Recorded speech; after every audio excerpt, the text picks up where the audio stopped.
Time. अस्सलामुअलैकुम नाजरीन, आप देख रहे हैं प्रोग्राम खबर क्या है और मैं हूं आपकी मेज़बान फरजाना सिद्दीक। आज के प्रोग्राम में अहम खबरों पर बात करने के लिए लाहौर स्टूडियो से हमारे साथ मौजूद हैं फ़हीम अमीन, इस्लामाबाद स्टूडियो से हमारे साथ हैं फ़हीम अख्तर और मुल्तान से हमें ज्वाइन किया है ज़हीर अब्बास ने। नाजरीन, मुल्क पाकिस्तान गुज़िश्ता चंद बरसों से शदीद मुआशी बहरान का शिकार है। मुल्क को इस मुआशी बहरान और कर्जों की दलदल से निकालने के लिए हर हुकूमत कफ़ायत शुआरी का कहती रहती है और कफ़ायत शुआरी मुहिम भी शुरू की जाती हैं, मगर अफसोस की बात है कि वो मुहिम भी सिर्फ अवाम के लिए होती है। हुकूमती ओहदेदारान खुद कभी भी कफ़ायत शुआरी का मुजाहरा करते दिखाई ही नहीं देते। एक तरफ अवाम पेट्रोल की बढ़ती कीमतों की वजह से महंगा सफ़र करने पर मजबूर है, तो दूसरी जानिब हुकूमती वुज़रा अवामी टैक्स के पैसों से हेलीकॉप्टर्स में सफ़र कर रहे हैं। 2019 से 2023 तक सिर्फ हेलीकॉप्टर्स के पेट्रोल की मद में अगर कहा जाए तो 5 अरब रुपए खर्च किए गए हैं। इन हेलीकॉप्टर्स की मुरम्मत और दीगर इखराजात इसके अलावा हैं। हुकूमती शाहाना खर्च के बारे में मज़ीद तफसीलात जान लेते हैं अपने नुमाइंदे फ़हीम अख्तर से। फ़हीम, ये बताएं, जो हुकूमती वुज़रा की जानिब से हेलीकॉप्टर्स में दौरे किए गए थे, वो अवामी दौरे थे या ज़ाती दौरे थे?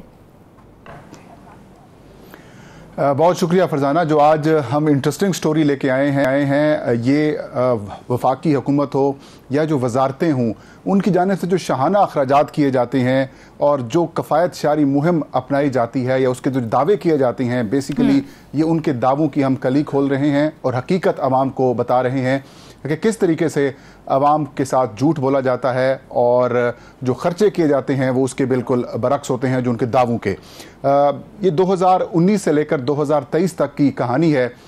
इस दौरान 3 साल पाकिस्तान तहरीक इंसाफ की हुकूमत रही, 1 से 1.5 साल PDM की हुकूमत रही और 6 महीने का कुल वक्त था, 5 से 6 महीने का वक्त जो था वो निगरान हुकूमत का था। इन निगरान हुकूमतों के दौर में जो 3 वजारतें हैं, काबीना डिवीजन, वजारत दाखिला और वजारत इतलात, इन तीनों की जानिब से जो हेलीकॉप्टर्स का इस्तेमाल किया गया और जो AGPR का अकाउंट्स है उसके अंदर जो एक्सपेंसेस शो किए गए उसकी खसूसी मालूमात हमने हासिल की हैं और वो बड़ी हैरान कुन है कि इन 5 सालों में तकरीबन 5 अरब रुपए जो हैं वो कौमी ख़जाने से खर्च किए गए हैं। अच्छा। सिर्फ हेलीकॉप्टर्स के ऊपर दौरों के।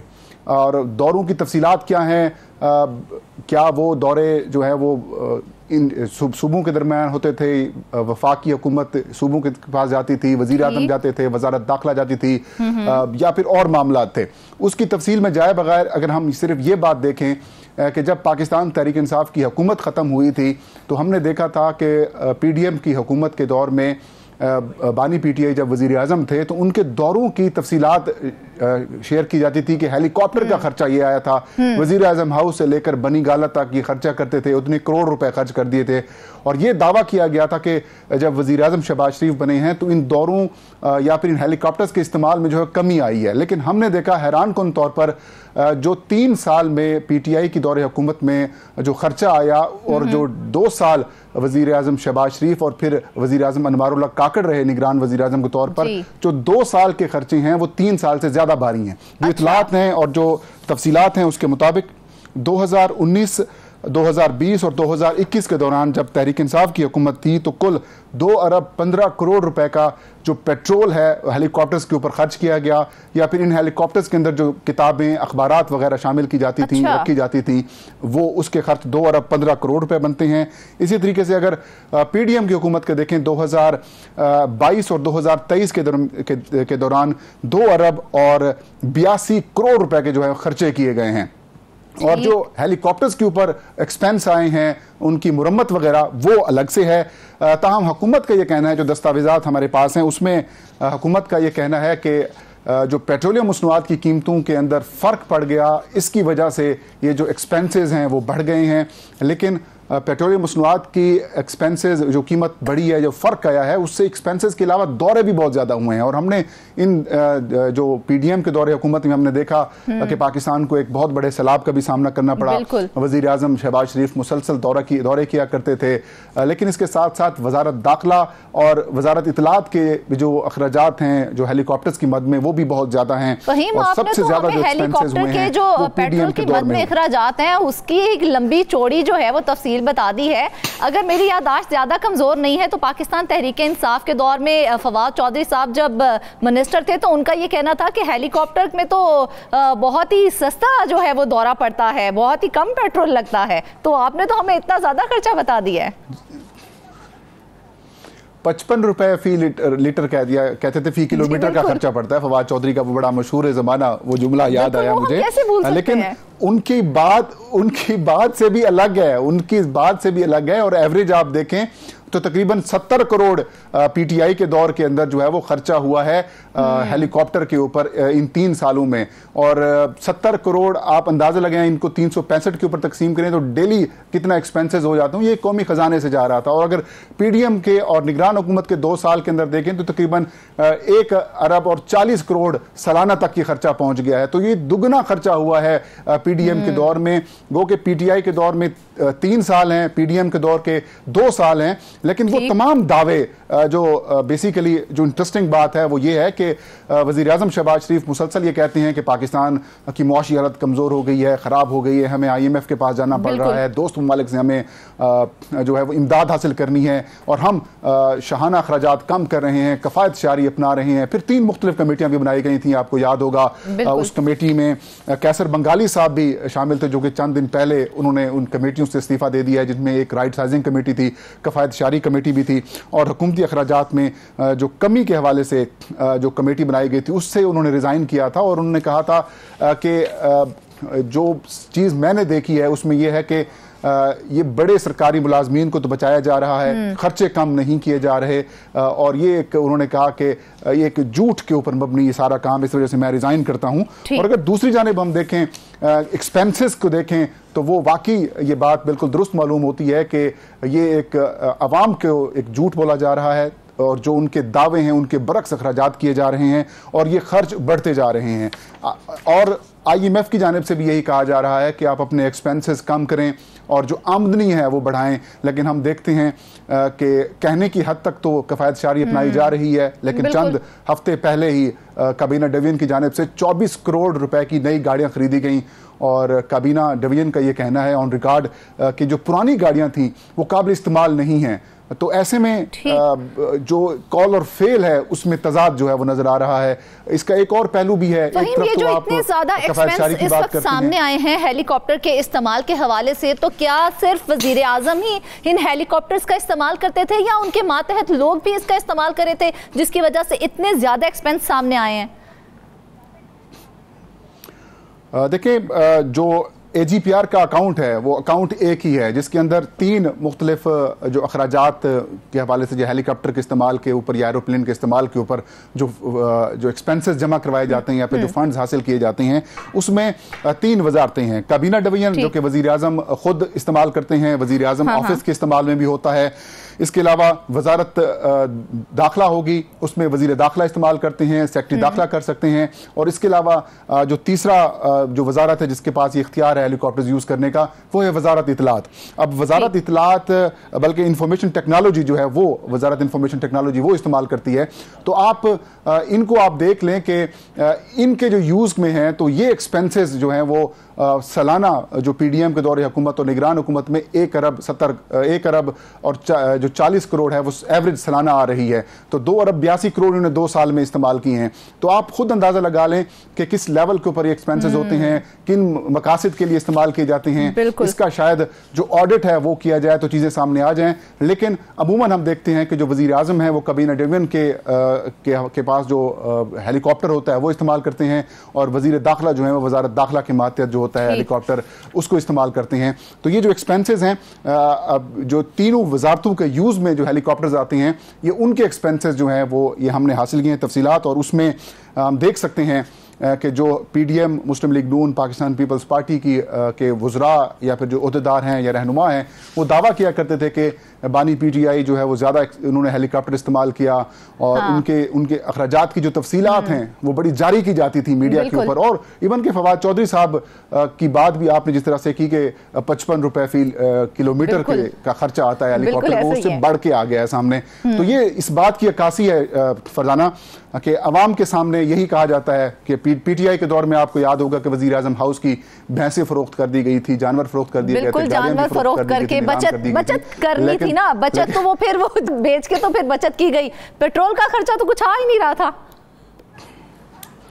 देखिए पेट्रोल का खर्चा आपके सामने है, अरबों रुपए में है, गरीब कौम है जहाँ पर वो मैं बता रहा था कि मुलाजमीन को फारिग करने का प्लान तैयार किए जाते हैं, PWD एक इदारा है उसको ख़त्म किया जा रहा है। इसी तरीके से जैसे पेंशन को हमारे जो वजीर ख़जाना है मोहम्मद औरंगज़ेब साहब वो कहते हैं कि ये टाइम बम है और ये किसी भी वक्त फट सकता है और हमारी मीशत के लिए बेहतर नहीं है। और भी मुख्तलिफ जो प्लान्स हैं वो तैयार किए जा रहे थे। जो राइट साइजिंग कमेटी थी उसमें भी यही कहा गया था कि 17 डिवीजन्स को बंद किया जाए और 50 सरकारी महकमे जो हैं उनको भी बंद किया जाए। तो एक तरफ आप इदारे बंद कर रहे हैं, महकमे बंद कर रहे हैं और दूसरी जानिब आपके जो एक्सपेंसेस हैं वो कम होने का नाम नहीं ले रहे हैं और वो बड़े हैरान कौन इंकशाफात कर रहे हैं आप हमारे सामने। ये तो सिर्फ ईंधन का खर्च है जो आप बता रहे हैं, ईंधन पर 5 अरब जो है वो खर्च हुए, तो मुरम्मती काम है, उसके अलावा हेलीकॉप्टर्स के क्रू मेंबर्स हैं या जो दीगर इखराजात हैं उनकी कोई तफसीलात भी सामने आई हैं इस हवाले से? उनकी तफसीलात अलग से हैं। ये सिर्फ वो अकाउंट है जो AGPR के पास है कि इसमें जो हेलीकॉप्टर्स और एरोप्लेन्स की मद के अंदर जो खर्च होते हैं वो क्या है। वो सिर्फ ये बता रहा है कि 5 अरब रुपए सिर्फ इनकी पेट्रोलियम मसनूआत या फिर वो जो इन हेलीकॉप्टर्स के अंदर या फिर एरोप्लेन्स के अंदर जहाज़ों में जो किताबें, अखबारात या फिर बाकी चीज़ें रखी जाती हैं उनके एक्सपेंसेस हैं। बाकी इनकी पुर्जाजात बहुत महंगे हैं, इनकी जो बाकी सर्विसेज होती हैं वो अलग से हैं। तो मतलब ये कि ये कौम को किस तरह से ये खर्चे बर्दाश्त करने पड़ रहे हैं और दूसरी जानिब हमें कौम को ये बताया जाता है देखिए जी आप कफ़ायत शारी अपनाएं, बहुत बुरे हालात हैं, टैक्सेस अदा करें, महंगाई को बर्दाश्त करें, इतना अरसा आप महंगाई को बर्दाश्त कर लें फिर हालात बेहतर हो जाएंगे। IMF के पास जाते हैं, पेट्रोलियम मसनूआत की कीमतें बढ़ा दी जाती हैं, गैस, बिजली, मतलब उनकी कीमतों में इजाफा हो जाता है, घरेलू इस्तेमाल की अशिया के अंदर इजाफा हो जाता है। दूसरी जानिब खुद के खर्चे कम नहीं किए जा रहे। बिल्कुल सिर्फ आवाम के लिए रह जाती है और आवाम उसके बावजूद हर तरह का टैक्स भी अदा कर रही है। लेकिन देखा जाए अभी गुज़िश्ता रोज हमने जो प्रोग्राम किया था उसके अंदर हमने यही बात हाईलाइट की थी, टैक्स दिया जा रहा है लेकिन वो आवाम के जो हुकूमत है उसके खजाने में जा ही नहीं रहा, लेकिन अवाम हर तरह से टैक्स भी पे कर रही है, कफ़ायत शुआरी भी कर रही है। लेकिन आखिर ये कहाँ है हुकूमती इदारे और हुकूमती निगरान जो हैं वो क्यों इसके ऊपर खुद अमल नहीं करते हैं? ये तो बहुत ही परेशान कुन सूरत हाल है इस वक्त। इसमें कोई शक नहीं है कि अवाम तो अपने हिस्से का काम कर रही है और अगर कहीं पे जो जिस तरीके से आपने बात की कि टैक्स चोरी होती है, टैक्सेस अदा नहीं किए जाते, तो उसमें यकीनन FBR का फेलियर है। FBR क्यों नहीं प्रोएक्टिवली वो काम कर रहा या फिर वो जो टैक्स चोर हैं जो नहीं देते उनके खिलाफ कार्रवाई क्यों नहीं की जाती। अल्टीमेटली जो नज़ला है वो या तनख्वाहदार तबके के ऊपर आके गिरता है या फिर वो जो छोटे कारोबार करने वाले या फिर वो जो मुलाजमीन उनके ऊपर जो है वो या उनके टैक्स की शरह बढ़ा दी जाती है ताकि उन्हीं से जो खून जो है वो निचोड़ा जाए, जो आ रहा है बचा हुआ है वो भी निकाल दिया जाए। लेकिन साथ साथ मैं सिर्फ यहाँ पर जो कंट्रडिक्शन है हुकूमती दावों की और जो उनकी जो असल में हक़ायक़ हैं वो ये हैं कि दावे तो कर रहे हैं कि हम एक्सपेंसेस कम कर रहे हैं, हम जो है राइट साइजिंग की तरफ जा रहे हैं, लेकिन इसका भी नज़ला गरीब मुलाजमीन के ऊपर निकलता है, लेकिन इनके शाहाना अखराजात में कमी नहीं होती। 5 अरब का सिर्फ पेट्रोल लगा दिया गया है हेलीकॉप्टर्स के इस्तेमाल के ऊपर गुज़श्ता 5 साल में, और 5 साल की एवरेज देखें तो सालाना 1 अरब रुपया जो है वो सिर्फ हेलीकॉप्टर्स की मद में इस्तेमाल किया गया है वज़ीर आज़म की तरफ से, वज़ारत दाखिला की तरफ से और वज़ारत IT की तरफ से। तो आप खुद अंदाजा लगा लें। और दूसरी जानिब जो एक कमेटी बनाई गई थी राइट साइजिंग की, उसमें यह कहा गया था कि ग्रेड 1 से 16 के जो मुलाजमीन हैं उनको फारिग किया जा रहा है, और ये इंकशाफ कैसर बंगाली साहब ने किया था कि ग्रेड 17 से 22 तक के जो मुलाजमीन हैं उनको उनकी मुलाजमतों को बचाने की कोशिश की जा रही है। और दूसरी जानिब वजीर खजाना साहब भी ये कहते हैं कि देखें पेंशन टाइम बम बन चुका है और फिर 24 करोड़ की गाड़ियां भी आप खरीद रहे हैं। तो ये तो बेसिकली दोहरा म्यार है हुकूमती दावों का, और जो इकदामात हैं या फिर जो अमल है वो बिल्कुल इसके उलट है। दावे तो सारी हुकूमतें ही करती हैं, PTI हो गई, PDM हो गई, निगरान हुकूमत हो गई, इनकी तो शाह खर्चियां हमारे सामने आ ही चुकी हैं। मौजूदा हुकूमत की अगर बात की जाए तो उनकी शाह खर्चियों के बारे में कोई तफसीलात सामने आई हैं, कोई मालूमात सामने आई हैं?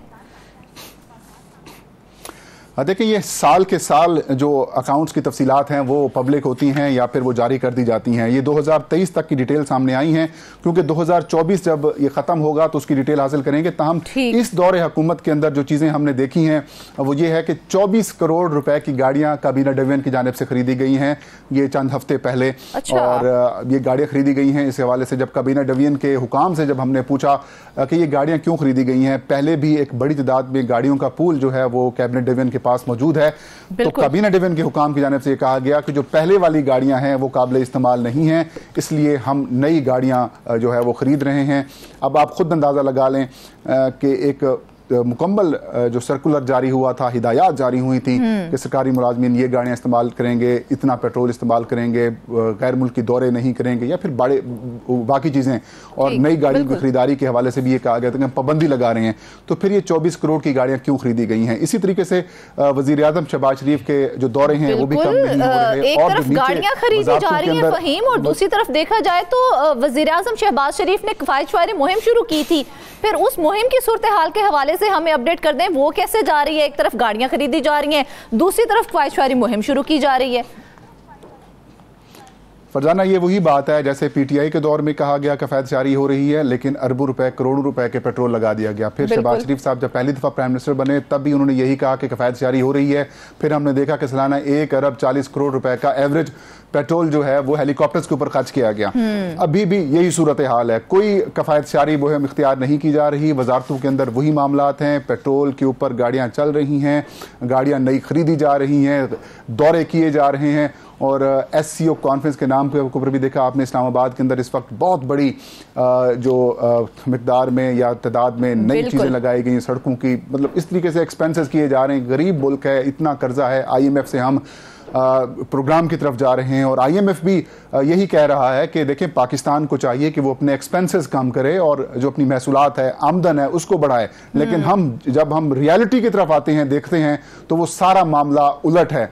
चाहे इनके दावे हों, अगर पॉलिटिकल बुनियादों के ऊपर भी देखें तो ये दावे किए जाते थे कि बानी पीटीआई जब प्राइम मिनिस्टर थे तो एक्सपेंसेस बहुत थे, हेलीकॉप्टर बहुत ज्यादा इस्तेमाल होता था, ऐसे हेलीकॉप्टर इस्तेमाल होता था जैसे घर का मोटरसाइकिल हो। लेकिन जब इनकी हुकूमत आती है तो वो एक्सपेंसेस ना सिर्फ डबल हो जाते हैं बल्कि वो बढ़ना शुरू हो जाते हैं। तो इस बात की अक्कासी है, बिल्कुल देखा जाए तो जो भी हुकूमत आती है वो सिर्फ अवाम को किफायत का जो है वो उसको हुक्म सादर कर देती है, उनके लिए अहकाम जारी कर दिए जाते हैं, लेकिन ये किफायतवारी सिर्फ अवाम के लिए होती है। जब बात उनकी अपनी आती है तो किसी किस्म की कोई किफायतवारी का मुजाहरा नहीं किया जाता, जबकि ग्राउंड रियलिटीज इसके बिल्कुल ओपोजिट होती हैं। खुदारा अवाम के ऊपर रहम कीजिए। वापस आएंगे ब्रेक के बाद।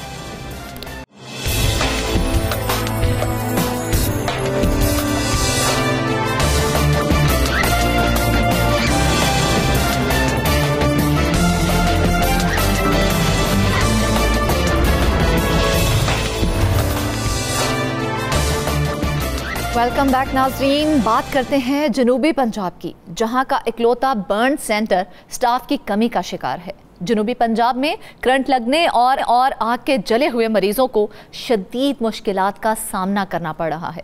बर्न सेंटर में स्टाफ की कमी के बायस जले हुए मरीजों के ऑपरेशन में भी ताखीर होने लगी है, और अमले की कमी की वजह से बर्न सेंटर के इंतजामी अमूर भी खास से मुतासर होने लगे हैं। गुज़िश्ता कई बरसों से 160 असामियां खाली पड़ी हुई हैं। 87 करोड़ रुपए से जायद की लागत से बनने वाले बर्न यूनिट में सहूलियात का फुकदान ही फुकदान है, जो कि एक बहुत बड़ा सवालिया निशान है। मजीद इस सूरत हाल के जानते हैं अपने नुमाइंदे ज़हीर अब्बास से। ज़हीर, बर्न सेंटर में कुल कितनी असामियां मौजूद हैं जिन पर अभी तक भर्तियां नहीं की जा सकी हैं? जी, अगर बात की जाए फरदाना असामियों की तो यहाँ पर जो मंजूर शुदा असामियाँ हैं बर्न सेंटर में वो मजमूई तौर पर 502 हैं, जिसमें से 341 पर जो है वो अमला काम कर रहा है, जबकि 161 असामियाँ जो है जिसमें इंतजामी असामियाँ हैं, डॉक्टर्स हैं, नर्सेज हैं, रजिस्ट्रार हैं और दीगर अमला जो है वो 161 असामियाँ पिछले कई सालों से खाली पड़ी हैं। अच्छा। अगर इसकी थोड़ी सी हिस्ट्री के हवाले से आपको बताऊं तो 2012 में जो है बर्न सेंटर का क्याम अमल में लाया गया था। इसका मकसद यही था कि जनूबी पंजाब एक बड़ा खिता है, 13 अजला पर मुश्तमल है, तो यहाँ के जो जले हुए मरीज हैं, किसी भी हादसे का शिकार होकर जब वो आते हैं अस्पतालों में, तो अस्पतालों में बर्न वार्ड सिर्फ एक ही था जिसमें बिस्तरों की तादाद इंतहाई कम थी, जिसके पेश नज़र यहाँ पर बर्न सेंटर का क्याम अमल में लाया गया था। 87 करोड़ 80 लाख रुपया इस पर लागत आई थी। इटली की हुकूमत ने जो 50% फंड है वो फराहम किए थे। 2012 से लेकर 2017 तक यहाँ पर स्टाफ की इंतहाई कमी थी। 2017 में आपको याद होगा कि अहमदपुर शर्किया में ऑयल टैंकर जो है उसमें आग लगी थी, जिसके नतीजे में 200 से ज्यादा अफराद जो है वो जाँ बाक हो गए थे।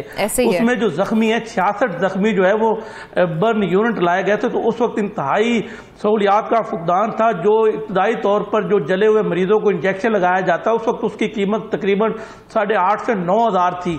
जब उस वक्त उन मरीजों को लाया गया था तो उस वक्त यहाँ पर इंजेक्शन भी मौजूद नहीं था, जो कि मुखैर ज़राअत के तावन से इंजेक्शन की जो फराहमी है वो अमल में लाई गई थी। ताम सहूलियात ना होने की वजह से और ज़्यादा झुलसे जाने की वजह से 66 में से 56 मरीज जो हैं वो इंतकाल कर गए थे। सिर्फ 10 मरीज जो हैं वो सेहतयाब होकर घरों को रवाना हुए थे। तो उस वक्त जो है पंजाब हुकूमत हरकत में आई थी और पंजाब हुकूमत ने स्टाफ की कमी को दूर करने का फैसला किया, सहूलियत फराहम करने का फैसला किया। उसके बाद 2020 में जो है वो डॉक्टरों की भर्ती हुई, नर्सिस की भर्ती हुई और दीगर जो इंतजामी ओहदे थे वो उन पर भर्ती की गई, मगर वो भी अभी तक 161 असामियां जो है वो खाली पड़ी है, जिसकी वजह से बाद का जो बच्चे होते हैं, क्योंकि बच्चों के यहाँ पर जो डॉक्टर है बर्न सेंटर में उनकी तादाद इंतहाई कम है। बच्चों के लिए जो मुख्तस असामियां हैं, जो उनको चेक करने वाले डॉक्टर है, नर्सेज है, दीगर अमला है, वो 22 है, मगर इसमें सिर्फ 6 पर अमला मौजूद है। 16 सीटें जो है वो खाली पड़ी हैं। जब भी किसी बच्चे को जलने की सूरत में लाया जाता है, साफ जाहिर है जो भी जला हुआ मरीज आता है उसकी प्लास्टिक सर्जरी होती है। तो जब प्लास्टिक सर्जरी की जाती है तो साफ जाहिर उसके लिए एनेस्थीसिया जो है उसके माहिर डॉक्टर की मौजूदगी जो है वो जरूरी है, मगर बच्चों के जो एनेस्थीसिया के जो डॉक्टर है वो यहाँ पर मौजूद ही नहीं होते। बाद का 4-4, 5-5 दिन भी लग जाते हैं, क्योंकि बाहर से जो है वो डॉक्टर मंगवाना पड़ता है, किसी और हॉस्पिटल से मंगवाना पड़ता है, किसी और शहर से मंगवाना पड़ता है। तो बर्न सेंटर की इंतजामिया जो है उस सूरत में बाहर के किसी अस्पताल से डॉक्टर को अरेंज करती है, वो बात को अरेंज करने में टाइम भी लगता है। तो उस सूरत में जो उस बच्चे की हालत है वो बिगड़ भी जाती है। यही वजह है कि बाद का कई मरीज जो हैं वो अपनी जानों से भी जाते हैं। तमाम बर्न यूनिट इंतजामिया का यही कहना है कि कम वसाइल के बावजूद वो तमाम तर कोशिश करते हैं कि मरीजों की जानों को बचाया जा सके। ये तो बर्न यूनिट इंतजामिया का मौक़िफ़ है। देखा जाए तो जलने वाले मरीजों के लिए तो प्लास्टिक सर्जरी बहुत अहम होती है, और अगर ये प्लास्टिक सर्जरी वक्त पर ना हो तो सारी उम्र के लिए दाग भी रह जाते हैं। लेकिन अगर देखा जाए तो बर्न सेंटर में associate professor of plastic surgery की दोनों असामियां खाली हैं, जिससे यकीनी तौर पर अगर देखा जाए मरीज तो मुश्किलात का शिकार होंगे ही। तो उन दोनों असामियों को क्यों फिलअप नहीं किया जा रहा? जी, उसकी जो बुनियादी वजह बताई जा रही है बर्न यूनिट इंतजामिया की तरफ से, बर्न सेंटर इंतजामिया का यही कहना है कि भर्तियों पर पंजाब हुकूमत की तरफ से पाबंदी आयद की जा चुकी थी, जिसकी वजह से नई असामियों पर भर्तियां मुमकिन नहीं हो सकी। इनका यही कहना है कि जब हुकूमत की तरफ से पाबंदी खत्म कर दी जाएगी तो उसके बाद असामियां मुश्तहर की जाएंगी, इंटरव्यूज होंगे और नई भर्तियां हैं वो की जाएंगी। जी, पंजाब हुकूमत की तरफ से जो पाबंदी लगाई गई थी वो इनके इंटरनल मैटर्स से कुछ डॉक्टर्स के तंजीमों के साथ, बीच में डॉक्टरों की जो तंजीमें हैं उन्होंने एहतजाज भी किए थे कि सरकारी अस्पतालों में जो डॉक्टर्स है उसकी शदीद कमी है। तमाम पंजाब हुकूमत ने जो नई भर्तियां हैं उसके लिए पाबंदी खत्म नहीं की थी, अभी तक जो है वो पाबंदी बरकरार है। यही वजह है कि निस्तर 2 जो है उसमें भी डॉक्टरों की इंतहाई कमी है। निस्तर 2 भी फाल हो चुका है, आपको पता है, लेकिन वहां भी डॉक्टर, नर्सेज, पैरामेडिक्स की कमी है। निस्तर 1 से जो है कुछ डॉक्टरों को वहां पर शिफ्ट किया गया था, जिस पर निस्तर 1 के जो डॉक्टर हैं उन्होंने एहतजाज भी किया था। तमाम पंजाब हुकूमत की तरफ से अभी नई भर्तियां जो है उन पर पाबंदी होने की वजह से बर्न सेंटर खासकर जिसकी हम बात कर रहे हैं इस पर अभी नए डॉक्टर जो है उनको तैनात नहीं किया गया। इस हवाले से बर्न सेंटर इंतजामिया से जब हमारी बात हुई तो उन्होंने एक और बात भी बताई। उन्होंने कहा 2020 में कई ऐसे डॉक्टर थे जिन्होंने ज्वाइनिंग नहीं दी, उनकी जो असामियां जो उन्होंने ओपन की थी उस पर उनके इंटरव्यू भी हो गए थे, उनकी सिलेक्शन का अमल भी मुकम्मल मुकम्मल हो गया था, मगर कई डॉक्टर जो है वो यहाँ पर आना ही नहीं चाहते थे, क्योंकि बड़ा टफ ये शोबा है। आपको पता है, प्लास्टिक सर्जरी करना, मरीज जो जले हुए हैं उनकी ट्रीटमेंट करना, तो यहाँ पर डॉक्टर आने से चार्ट का मुजाहरा करते हैं। तो उनका यही कहना है कि अगर उस वक्त डॉक्टर आने से इनकार ना करते तो काफी हद तक जो स्टाफ की कमी है उस पर काबू पाया जा सकता था, मगर कई डॉक्टरों ने जो है ज्वाइनिंग देने से इनकार किया, जिसकी वजह से डॉक्टरों की जो कमी है, कमी की वजह से आने से इनकारी हैं ये डॉक्टर्स। जी मसला ये है कि आप देखें कि दुनिया भर में चाहे वो प्लास्टिक सर्जन हो, चाहे वो एनेस्थीसिया के माहिर डॉक्टर हों, उनकी पूरी दुनिया में तकरीबन कमी जो है वो पाई जाती है। तो ये बड़े कामयाब होते हैं, चाहे वो प्लास्टिक सर्जन हो, चाहे एनेस्थीसिया के जो माहिर डॉक्टर हों, तो वो फिर अपना फ्यूचर देखते हैं, तो वो बाहर जाने की कोशिश करते हैं। साफ है, जो बाहर उन्हें जो सहूलियात मिलती हैं वो पाकिस्तान में मुयसर नहीं है। यही वजह है कि हमारे यहाँ जो प्लास्टिक सर्जन हैं या फिर एनेस्थीसिया के माहिर हैं वो फ्रांस का रुख करते हैं, इंग्लैंड का रुख करते हैं, जर्मनी का रुख करते हैं। अब यहाँ पर जब भी कोई वर्कशॉप होती है बर्न सेंटर में, तो यहाँ पर ज्यादातर जो डॉक्टर्स हैं वो बाहर से आते हैं। वो बाहर से आकर जो यहाँ पर मौजूद अमला है उसकी ट्रेनिंग का एहतमाम करते हैं। 4 रोज़ा वर्कशॉप होती है, 5 रोज़ा वर्कशॉप होती है, तो इसमें वो अपने तजर्बात जो है वो इन डॉक्टर जो यहाँ पर मौजूद हैं उनसे शेयर करते हैं। ताम ये नाकाफी है, जब तक ये स्टाफ की कमी पूरी नहीं की जाती, जब तक डॉक्टरों की, नर्सिस की, दीगर स्टाफ की कमी पूरी नहीं होती, तब तक यहाँ के जो आने वाले जो मरीज हैं, जले हुए हों, करंट लगने से जख्मी हुए हों, या फिर कोई लिक्विड जिस तरह गर्म पानी है उससे झुलसे हों, उनकी जो इलाज मुआवजे की मुश्किलात है उनको उसी तरह दरपेश रहेंगी, क्योंकि जब तक डॉक्टरों की कमी पूरी नहीं होगी उनका उस तरह से इलाज नहीं हो पाएगा। तो ये मुल्तान में वाइड बर्न सेंटर है। अगर इन डॉक्टर्स की तादाद के हवाले से अगर थोड़ा सा डिस्कस किया जाए तो पाकिस्तान में कितने ऐसे सीनियर प्रोफेसर हैं जो प्लास्टिक सर्जरी के माहिर हैं? जी पाकिस्तान की तो बात करने से पहले हम मुल्तान की अगर बात करें तो मुल्तान में जो यहाँ पर मुख्तस असामियाँ थी associate professor of plastic surgery की बर्न सेंटर में, वो 2 थी, दोनों असामियाँ खाली पड़ी। इसी तरह एसोसिएट प्रोफेसर ऑफ एनेस्थीसिया जो है उसकी 19वें ग्रेड की ये असामी है, वो भी खाली पड़ी। इसी तरह सीनियर रजिस्ट्रार ऑफ एनेस्थीसिया की 6 सीटें 6 की 6 खाली पड़ी हैं। नर्सिंग स्टाफ की अगर बात की जाए तो नर्सिंग सुपरिटेंडेंट जो है वो 18 आपने बताया कि सीनियर रजिस्ट्रार की टोटल 6 सीटें मौजूद हैं और ये तमाम की तमाम खाली हैं, काफी अरसा हो गया ये खाली हैं, तो रजिस्ट्रार के बगैर फिर निजाम कैसे चल रहा है? जी ये मुख्तलिफ जो शोबे हैं यहाँ पर बर्न सेंटर के, उसके अंदर जो है वो रजिस्ट्रार की असामियाँ जो है खाली पड़ी हैं। ये सिर्फ एनेस्थीसिया के जो 6 रजिस्ट्रार हैं उनकी असामियाँ खाली पड़ी हैं। इसी तरह का मजीद बात की जाए तो वार्ड में काम करने वाले मेडिकल ऑफिसर जो हैं उनकी 15 तादाद है, जिसमें से 6 पर जो है वो अमला मौजूद है, 9 सीटें उसकी भी खाली हैं। इसके अलावा अगर दीगर सीटों की बात की जाए तो मेडिकल ऑफिसर रेडियोलॉजी की 1 ही असामी है, वो खाली पड़ी है। इसी तरह senior registrar of plastic surgery की 4 सीटें हैं, उन पे 1 पर जो है वो असामी जो है वो खाली पड़ी है। इसी तरह अगर बाकी ओवरऑल बात की जाए तो ग्रेड 1 से ग्रेड 19 तक की टोटल जो है वो 218 असामियां हैं, जिसमें से 140 पर जो है वो भर्तियां की गई हैं, 72 सीटें जो है वो मजमूई तौर पर खाली पड़ी हैं। इसी तरह अगर बात की जाए ग्रेड 1 से ग्रेड 15 की तो उसकी मजमूई तौर पर 262 सीटें हैं और उसमें से 189 सीटों पर असामियां तैनात हैं, 73 सीट्स खाली हैं। एक तो डॉक्टर हो गए, दूसरा नर्सिस होगी, इसके साथ साथ इन्हें जो असिस्ट करने वाले जो टेक्नीशियन हैं उनकी भी शदीद कमी है। उसकी अगर बात की जाए तो जूनियर टेक्नीशियन जो हैं उनकी असामियां जो हैं वो ग्रेड 9 की 8 पर 6 जो है वो खाली पड़ी हैं, 8 टोटल है और 6 खाली पड़ी हैं। ये है जूनियर टेक्नीशियन एनेस्थीसिया की। इसी तरह अगर बात की जाए फार्मेसी टेक्नीशियन की तो उनकी 7 में से 5 असामियां जो है वो खाली पड़ी हैं। अगर बात की जाए सर्जिकल टेक्नोलॉजी की तो जूनियर जो टेक्नीशियन है 9 में से वो भी 5 असामियां खाली पड़ी हैं। तो मजमूई तौर पर यहाँ की जो सूरत हाल है वो इंतहाई खराब है। जब तक ये जिस तरह से आप बता रहे हैं ये तो बहुत ज्यादा अमला है जिसकी के कमी है, स्टाफ की कमी बर्न सेंटर में मौजूद अमले की कारकर्दगी को भी मुतासर करती होगी, क्योंकि डेफिनेटली अगर आप एक शख्स को बर्डनाइज करते जाएंगे, उस पर काम डालते जाएंगे तो वो किस तरह से अपना बेहतरीन परफॉर्मेंस देगा। इस तरह तो वो बहुत ज्यादा मुतासिर होता होगा उनका काम भी। जी वही मैंने आपको जैसे शुरू में बताया कि जब भी कोई बड़ा हादसा रूनमा होता है, जिस तरह ऑयल टैंकर में आग लगने का वाकया था, तो उस वक्त जो है वो इस पर दबाव बढ़ गया था, क्योंकि एक ही दम जो है वो 66 मरीज यहाँ पर लाए गए। उस वक्त जो बेड की तादाद थी वो टोटल 56 थी, तो 10 को जो है वो मुतबादल बेड फराहम करके उन्हें यहाँ पर दाखिल तो किया गया था, मगर उस तरह की सहूलियात उन्हें मिल नहीं सकी थी, क्योंकि स्टाफ की कमी है। एक डॉक्टर अगर प्लास्टिक सर्जन है तो वो एक टाइम में एक ही ऑपरेशन करेगा, तो साफ जाहिर है अगर ज्यादा ही नहीं के मरीज आ जाते हैं तो उस वक्त दबाव बढ़ता है और उनका जो इलाज मुआवजा है वो तखीर का शिकार होता है। तखीर का शिकार होने की वजह से जान बचने के चांसेस जो हैं वो भी इंतहाई कम हो जाते हैं इस तरह के केसेस में।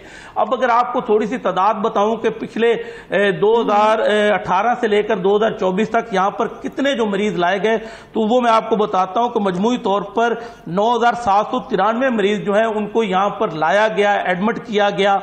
उनमें से 8,025 मरीज जो है उनके ऑपरेशन किए गए। उसमें से 1527 जो है वो अमवात भी हुई थी। और जो डिस्चार्ज होने वाले मरीज थे उनकी तादाद 9,385 थी। अब अगर इसमें बात की जाए आग से जले हुए मरीजों की, तो उनकी तादाद 2851 थी 2018 से ये 2024 जो अब तक यानी कि जो आदादोशुमार है वो आपको बता रहे हैं। इसी तरह 133 जो है वो तेजाब गर्दी का शिकार होने वाली खवातीन थी, मर्द थे, वो भी यहाँ पर लाए गए। इसी तरह अगर बात की जाए गर्म पानी से झुलसने की या दीगर जो लिक्विड है गर्म उससे झुलसने की, तो वो 335 मरीज लाए गए थे। इसी तरह 349 मरीज ऐसे थे जो कि बिजली का करंट लगने से झुलसे थे। तो मजमूई तौर पर इन जो 6 सालों में यहाँ पर 9,385 जो मरीज हैं वो सेहत याब होकर वापस भी घरों को गए हैं। तमाम 1527 मौत। ये तो हैं जो बालग मरीज थे। अब बच्चों के मरीजों की अगर तादाद की बात की जाए तो 2022 से लेकर अब तक इन 2 सालों में मजमूई तौर पर 1980 बच्चे जो हैं उनको बर्न सेंटर में लाया गया, दाखिल किया गया। इसमें से 1875 जो है उनको डिस्चार्ज किया गया, वो सेहतयाब हो गए। इसी तरह 207 बच्चे थे वो लुकमा अजल बने, वो जिंदगी की बाजी हार गए। इस तरह 1612 ऑपरेशन जो है बच्चों के मजमूई तौर पर इस 2 सालों के अंदर जो है वो बर्न सेंटर में किए गए। अगर बात की जाए डे केयर सर्जरीज की, डे केयर सर्जरीज के हवाले से आपको बताऊं कि वो ये होती है कि 24 घंटे के अंदर ही किसी बंदे की सर्जरी की जाती है मरीज की, और उसके बाद 24 घंटे के अंदर अंदर ही उसको डिस्चार्ज कर दिया जाता है। तो इसे जो तिब्बी जुबान है उसमें डे केयर सर्जरी कहा जाता है। तो इसके जो है 3200 सर्जरीज जो है वो 2018 से अब तक हो चुकी हैं। इसमें ओपीडी की अगर बात की जाए तो ओपीडी में आप देखें कि 78,661 मरीज जो है वो इस तमाम अरसे में 2018 से जब से ये काफी हद तक फाल हुआ है बर्न सेंटर, तो मरीज जो है वो यहाँ पर बर्न सेंटर में लाए गए हैं, जिसमें 2018 में 14,301 जो है मरीज ओपीडी में लाए गए। 2019 में 13,262 मरीज लाए गए। इसी तरह 2020 की बात करें तो 6,900 मरीज लाए गए। 2021 में जो डिस्कस कर दिए, हजारों की तादाद में हैं जो बर्न सेंटर में लोग आते हैं, हर तरह से जले हुए होते हैं, हर तरह से उनको वो जो होती है ट्रीटमेंट की जरूरत होती है। ऑयल टैंकर के वाकये का भी आपने जिक्र किया, तो उसके बाद जोर लगाया गया कि नई भर्तियां की जाएं, उसके बावजूद नई भर्तियां क्यों नहीं की गई हैं, और अगर की गई है तो आखिरी बार कब की गई थी? ये जो आखिरी बार भर्तियां की गई हैं 2020 में की गई हैं। 2020 से पहले यहाँ पर स्टाफ इंतहाई कम था। निश्चित अस्पताल से डॉक्टरों की खिदमात हासिल की जाती थी। दीगर जो बड़े सरकारी अस्पताल हैं वहाँ से जो है वो डॉक्टर्स की खिदमात हासिल की जाती थी, जिसकी वजह से मरीजों को मुश्किलात का सामना करना पड़ता था, जिस पर पंजाब हुकूमत की जानिब से 2020 में जो है वो आखिरी दफ़ा बर्न सेंटर में भर्तियों की मंजूरी दी गई थी, और उस दौरान जो है भर्तियाँ हुई थी। उसके बाद से लेकर अब तक 4 साल इस बात को भी हो गए, नई भर्तियां जो उन पर पाबंदी की वजह से बर्न सेंटर में नई भर्तियां जो है वो नहीं हो सकी। दूसरी जानब आपको एक और बात भी बताऊं कि बर्न सेंटर में एक तरफ तो स्टाफ की कमी है, ताहम जो यहाँ पर स्टाफ मौजूद है उनके कुछ इस तरह की हरकतें हैं कि पिछले दिनों एक स्कैंडल आया कि बर्न सेंटर से भी अद्वियात चोरी होगी। उसमें से जो चोरी अद्वियात हुई थी उसमें से वही इंजेक्शन है जो कि जलने वाले मरीज को सबसे पहले लगाया जाता है। उसकी कीमत अब 18 से 19,000 हो चुकी है। 2018 में उसकी कीमत 17 में उसकी कीमत जो थी वो 8,500 से 9,500 रुपए के दरमियान थी। अब वो इंजेक्शन जो है बड़ी तादाद में यहाँ से चोरी हुआ था, जिसके बाद थाना चेलियक है उसमें उसका मुकदमा दर्ज किया गया था। वज़ीर आला पंजाब जो है पंजाब हुकूमत उसने भी इस पर नोटिस लिया था, जिसके बाद इंक्वायरी कमेटी बनी है। सेक्रेटरी लेवल का जो अफसर है पंजाब का वो उस इंक्वायरी कमेटी का सरबराह बनाया गया। उन्होंने 2 महीने के अंदर अंदर पंजाब हुकूमत को रिपोर्ट जो है वो जमा करवानी है। 8 जो मुलाजमीन और अफसरान है बर्न सेंटर के उनको इब्तदाई तौर पर मुलवस पाया गया। इंतहाई अफसोस का मुकाम है खास डिपार्टमेंट बर्न सेंटर, और वहीं पर जो है भर्तियां नहीं की जा रही हैं, स्टाफ की बेइंतहा कमी है, उसके बावजूद इंटरनल मैटर्स का बहाना बनाकर वहां पर भर्तियां नहीं की जा रही हैं। खुदा के वास्ते वहां पर भर्तियां की जाएं, क्योंकि आपके इंटरनल मैटर्स गरीब आवाम की सेहत से ज्यादा जरूरी नहीं है। वापस आएंगे एक ब्रेक के बाद।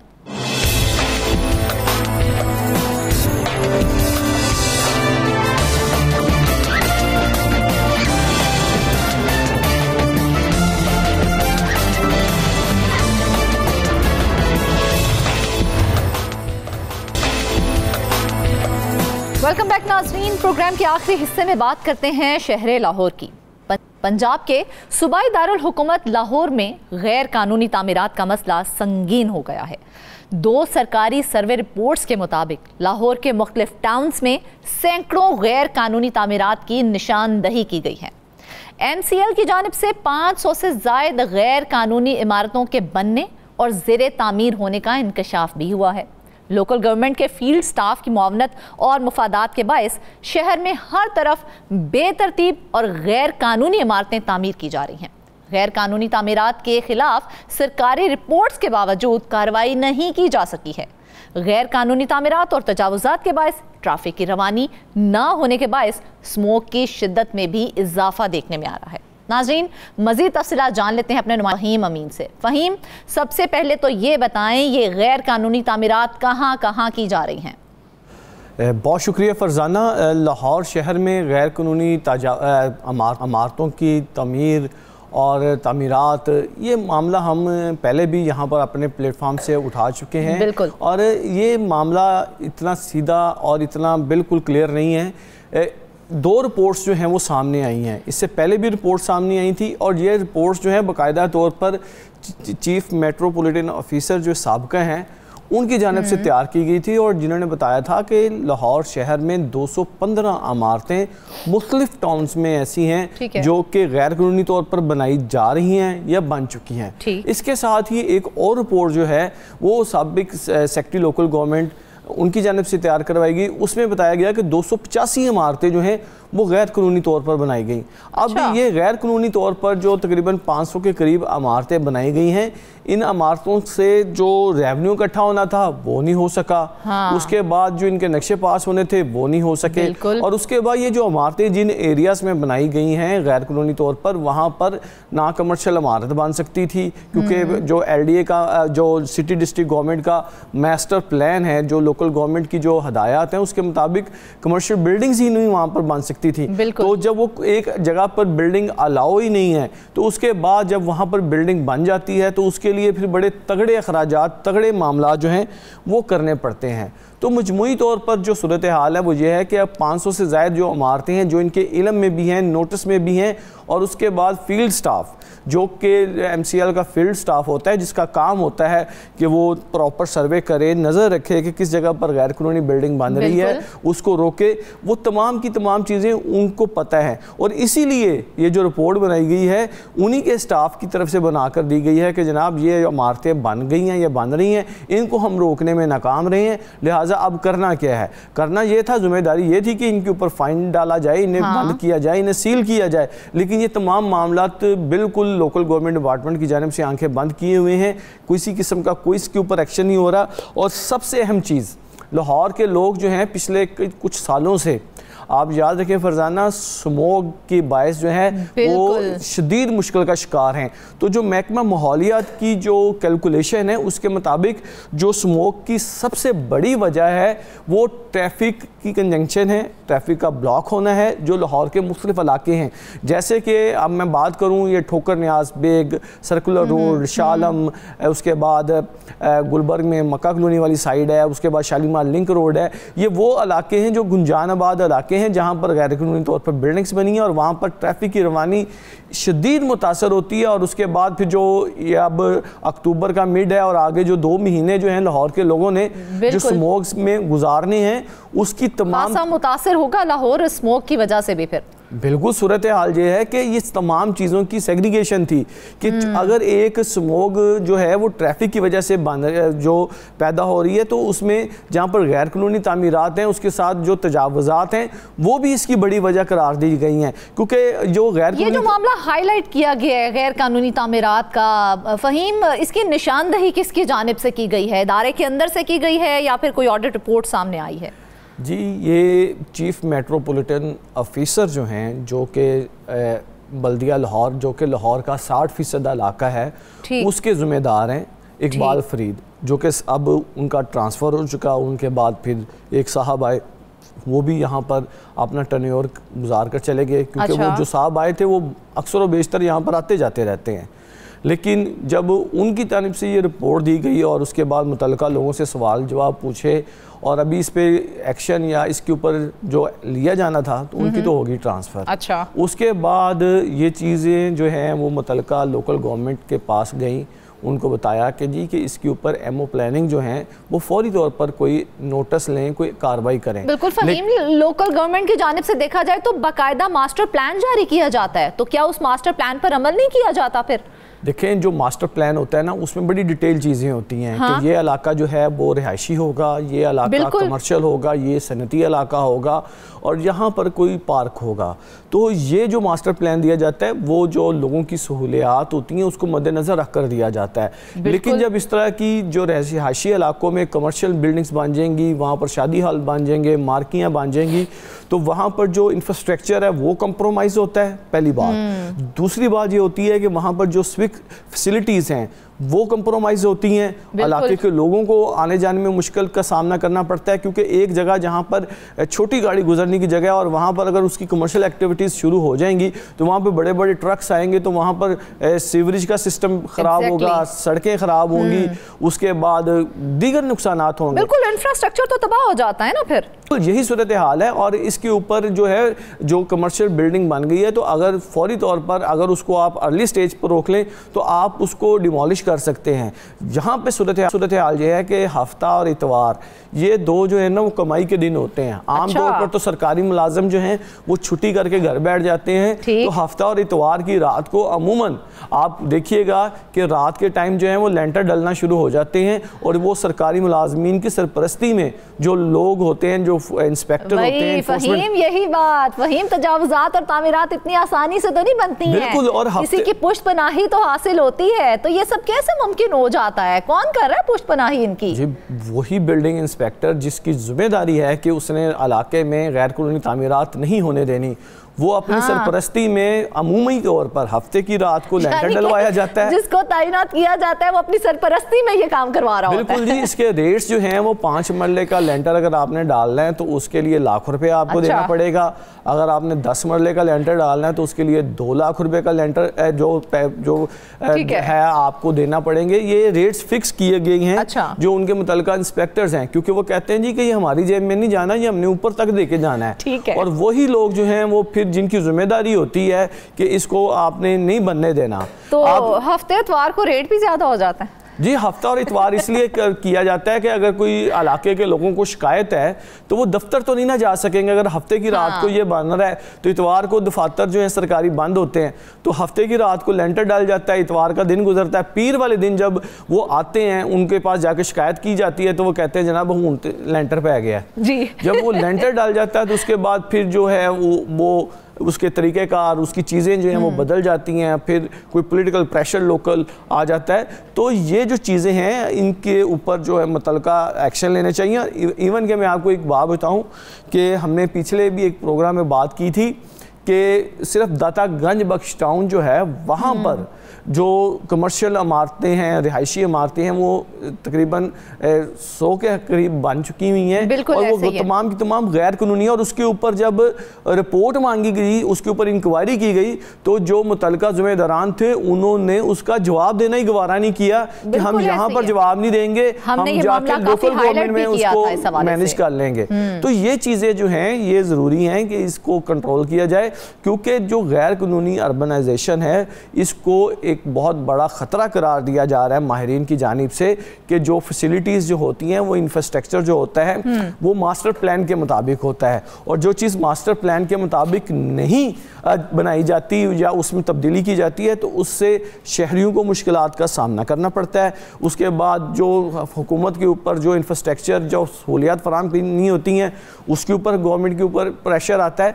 तो ये तमाम चीज़ें जो हैं इसके ऊपर फौरी तौर पर लोकल गवर्नमेंट डिपार्टमेंट को प्रेशर भी आता है, सब कुछ सामने भी आ जाता है। अगर हम पुष्ट पनाही की बात करें तो उनका भी तकरीबन तायुन तो हो ही जाता है, जिनको तायुनात किया जाता है वही इसकी पुष्ट पनाही भी कर रहे होते हैं। फ़हीम, उसके बावजूद इदारों की जानिब से कोई संजीदगी क्यों नहीं दिखाई जाती? देखिए, अदारे जो हैं जिनकी ज़िम्मेदारी है उनसे जब हमारी ऑफ द रिकॉर्ड बात होती है तो उनका ये कहना है कि इसमें 2-3 फैक्टर हैं। उनका एक पॉलिटिकल जो प्रेशर है, सरकारी मुलाजमीन जो हैं वो कहते हैं हमें उसका भी सामना करना पड़ता है।